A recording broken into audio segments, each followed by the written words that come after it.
Pour beaucoup, elle s'est ridiculisée. Because God, did he just hit me? No, I didn't want to leave him. I didn't want this to be the reality. I didn't want to have the man I was in love with. I know you don't come back from that, you know. Lors du premier acte de ce procès, c'était Johnny Depp qui était à la barre pour donner sa version des faits. About 6 years ago, Miss Heard made some quite heinous and disturbing, brought these disturbing criminal acts against me that were not based in any species of truth. L'histoire d'un homme dont la carrière fut détruite par les manigances de son ex-femme qui par ailleurs lui menait la vie dure dans son couple. I said, what do you want to do? Hit me again? Would you like to hit me again? And I said, go ahead, hit me. Bam. Ce fut ensuite à Amber Heard de donner sa version des faits. I don't know how many times he hit me in the face, but I remember being on the floor of my apartment, and I remember thinking, how could this happen to me again? L'image que vous en avez retenue est probablement celle d'une mauvaise actrice. My dog stepped on a bee. Cela vient en partie du fait que Johnny Depp a plus de fans qu'Amber Heard, ce qui fait que les séquences qui sont peu flatteuses pour cette dernière vont être les plus virales. My dog stepped on a bee.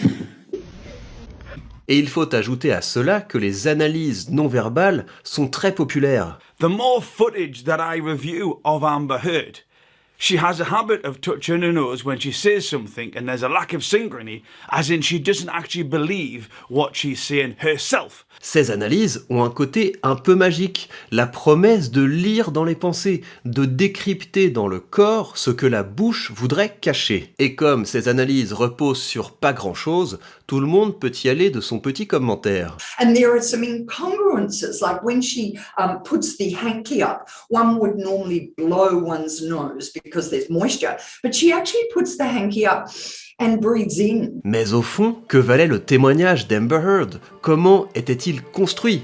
C'est ce qu'on va voir maintenant.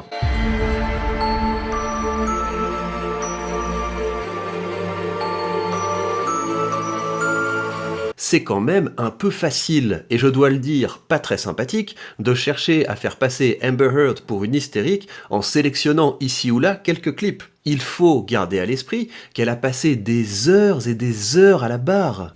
This is horrible for me to sit here for weeks and relive everything. Et quand on s'intéresse à la structure de son discours, c'est bien construit et il y a des leçons rhétoriques à en tirer. Mais d'abord, il faut commencer par resituer l'importance stratégique de son témoignage. Le fait est qu'il y a peu de données qui permettent d'appuyer les accusations d'Amber Heard. Il y a des enregistrements audio, des enregistrements vidéo, il y a des messages qui montrent que Johnny Depp avait un problème d'alcool, avait un problème de drogue. It is where Johnny slammed the end of a bottle into the wall while holding me up against it. Il pouvait se mettre en colère et ensuite il s'en voulait. I'm savage. You see that? Yes. And this is typical of the apologies that I would get when he took it too far physically. Et certains documents étaient d'ailleurs assez accablants. After you said, let's drown her before we burn her, Mr. Depp, you said, I will her burnt corpse afterwards to make sure she is dead. Did I read that right? You certainly did, yes. Mais il n'existe à ce jour aucune preuve permettant de conclure avec certitude que Johnny Depp battait son ex-femme. Tout ce qu'elle peut faire, c'est donc ce qu'on appelle en rhétorique l'ekphrasis, tenter de faire vivre au public par le discours les scènes qu'elle a vécues. We're sitting next to each other on the couch, and I ask him about the tattoo he has on his arm, and to me it just looked like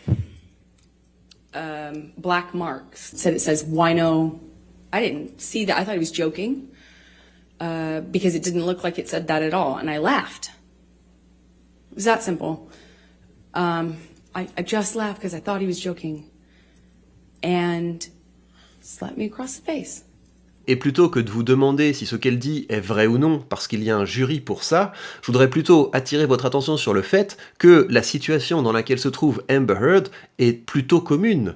Parce que quand quelqu'un vous fait quelque chose de mal, il est probable que la scène ne soit pas filmée, et donc vous allez vous retrouver sa parole contre la vôtre. Il vous faudra alors produire un témoignage crédible, c'est-à-dire une version de l'histoire plus vraisemblable que celle de votre adversaire, et surtout une version de l'histoire qui résiste à ces tentatives de décrédibilisation. La manière la plus simple de préparer un témoignage est de travailler avec un plan en 2 temps, et on va le voir maintenant.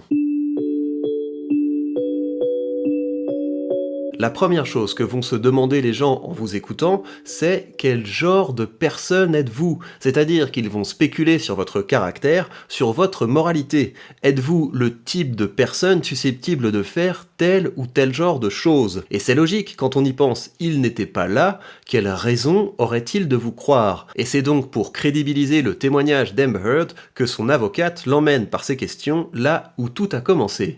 I'm going to take you back, and if you can just tell the jury a little bit about your background. Tell us where you grew up. I come from Austin, Texas, a small town outside of Austin that you probably haven't heard of. Il était une fois Amber Heard, une jeune femme travailleuse issue d'un milieu modeste. I really loved meeting people, so I worked at the soup kitchen every morning before school, during the school year, for about 4 years. Mais l'objectif n'est pas seulement de susciter l'empathie du public, il s'agit de montrer comment son enfance, son éducation, son expérience a forgé son caractère. Et dans ce récit, elle va mettre l'accent en particulier sur un point. I took any job that I could. I worked at my father's construction company, sometimes, just administrative stuff. I worked at a modeling agency. And I eventually worked there long enough to be able to pay for my headshot. Elle était travailleuse, elle a travaillé très tôt et elle a accepté tous les petits boulots qu'elle pouvait accepter.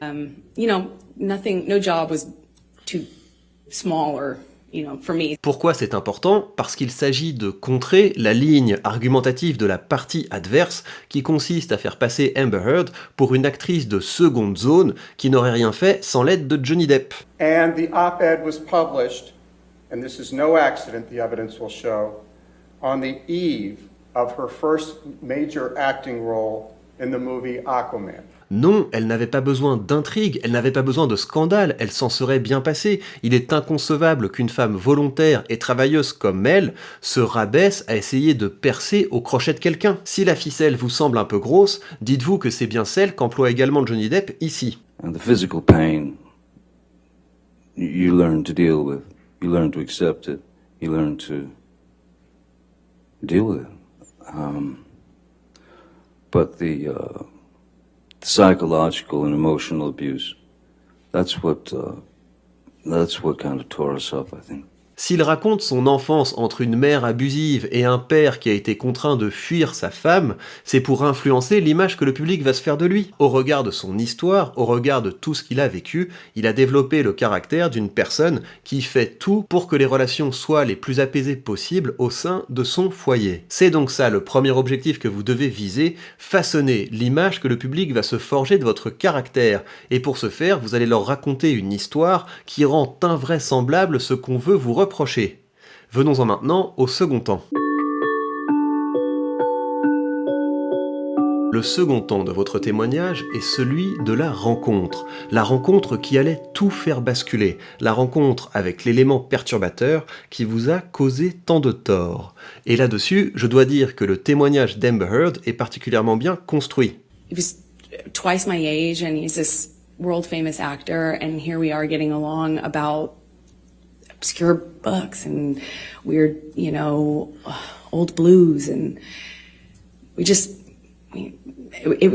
I thought it was remarkable. I thought it was unusual and remarkable. L'objectif est de montrer que dans la relation qu'elle a nouée avec Johnny Depp, elle n'était mue que par des intentions nobles. Elle n'avait pas de plan, pas d'agenda caché. Tout au plus pourrait-on lui reprocher d'avoir été un peu trop naïve, un peu trop romantique. Just music and the kind of books that we both loved and poetry that we both knew by heart, and it felt like a dream. It felt like absolute magic. Autant l'enjeu du premier temps de votre discours est celui de la moralité, voilà quel genre de personne je suis, l'enjeu du second temps de votre discours, c'est celui de la simplicité. J'ai agi sans arrière-pensée et aujourd'hui, je vous livre la vérité toute nue. L'autre chose qui contribue à l'efficacité de son témoignage, c'est que, comme dans toute bonne histoire, elle distille déjà des indices de ce qui va mal tourner. Par exemple, le premier baiser que Johnny lui a donné était un peu étrange, un peu inapproprié. There are certain things that you do in the job to be professional, like when you have to do that sort of scene, and you don't you don't use your tongue if you can avoid it. There's certain things that you do to just maintain a certain line, and it just felt like those lines were blurred. I mean, he grabbed my face and pulled me into him and really kissed me. Et dès le début, Johnny avait des comportements étranges, un peu déplacés. And he kind of picked up the back of my robe with his boot. And I kind of turned around and laughed, giggled. Like I didn't know what to make of it at the time. He said, yum. And he kind of lifted up his eyebrows like that. Mais elle n'était pas sur ses gardes, elle était remplie d'amour, elle ne pouvait pas s'imaginer que ça allait si mal tourner. And then I started to notice the pattern of escalation where he'd throw glass or turn over a table. Then he would hit the wall, and then he'd hit the wall really close to my head. Le meilleur moyen de prendre conscience de la dimension rhétorique de ce témoignage est de le comparer avec la description que donne Johnny Depp de leur première rencontre. C'est une toute autre histoire. How would you describe your interactions with Miss Heard when you worked together on The Rum Diary? Initially, mostly very few interactions. C'était une rencontre professionnelle, Johnny Depp se comportait en amoureux du cinéma, désireux de faire le meilleur film possible. There was something very important that felt she needed to know about stillness, as opposed to, going broad or acting a little too much. Il était désireux d'amener une jeune actrice à donner le meilleur d'elle-même. Et la preuve qu'il n'y avait rien d'inapproprié dans son comportement, c'est qu'il a tout fait pour essayer d'éviter à Amber Heard une scène de nu qui aurait pu la mettre mal à l'aise. So I remember telling Ms. Heard, hey, you don't have to take your clothes off. You don't have to take your top off. You don't have to, everything's cool. And she was appreciative. Et si lui aussi a trouvé que leur premier baiser était étrange, c'est parce qu'il y avait quelque chose de plus que professionnel. Il y avait déjà de la passion. It felt like something.